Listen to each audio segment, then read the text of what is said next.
ഓണച്ചെലവുകൾക്കായി സർക്കാർ വീണ്ടും വായ്പ എടുക്കുന്നു. പൊതുവിപണിയിൽ നിന്ന് 3000 കോടി രൂപയാണ് വായ്പ എടുക്കുന്നത്. കടപ്പത്രം വഴിയാണ് വായ്പ. കഴിഞ്ഞ ആഴ്ചയും 1000 കോടി രൂപ വായ്പ എടുത്തിരുന്നു. ശ്രീജിത്ത് വിവരങ്ങൾ നൽകും തിരുവനന്തപുരത്ത് നിന്ന്. ശ്രീജിത്ത്, വീണ്ടും 3000 കോടി പൊതുവിപണിയിൽ നിന്ന് കടമെടുക്കുന്നു.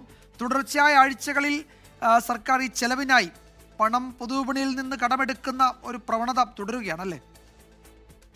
വിജയകുമാർ, ഓണച്ചെലവുകൾക്ക് വേണ്ടിയാണ് ഇപ്പോൾ സർക്കാർ തുടർച്ചയായ ആഴ്ചകളിൽ ഈ വായ്പയിലൂടെ പണം കണ്ടെത്തുന്നത്. ഈ വരുന്ന ആഴ്ച ചൊവ്വാഴ്ച 3000 കോടി രൂപ പൊതുവിപണിയിൽ നിന്ന് കടമെടുക്കാനുള്ള തീരുമാനമാണ് ഇപ്പോൾ പുറത്തു വന്നിരിക്കുന്നത്. പൊതുവിപണിയിൽ നിന്ന് കടപ്പത്രം വഴിയാണ് 3000 കോടി രൂപ ശേഖരിക്കുന്നത്. ഓണച്ചെലവുകൾക്കായി ഏതാണ്ട് 19,000 കോടി രൂപയാണ് സർക്കാരിന് ആവശ്യമായി വരിക. വർഷാന്ത്യ ചെലവുകൾ നടക്കുന്ന മാർച്ച് മാസം പോലെ തന്നെ സർക്കാരിന് ഏറ്റവും കൂടുതൽ ചെലവ് വരുന്ന മാസമാണ് ഈ ഓണക്കാലം. ഉത്സവബത്ത, ബോണസ് അടക്കമുള്ള ആനുകൂല്യങ്ങൾ, ക്ഷേമ പെൻഷൻ ആനുകൂല്യം തുടങ്ങിയവയ്ക്കാണ് പണം കണ്ടെത്തേണ്ടത്.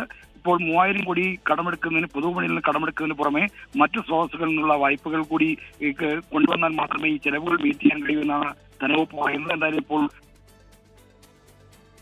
പൊതുവിപണിയിൽ നിന്ന് 3000 കോടി രൂപയാണ് ഓണച്ചെലവുകൾക്കായി സർക്കാർ വായ്പ എടുക്കുന്നത്.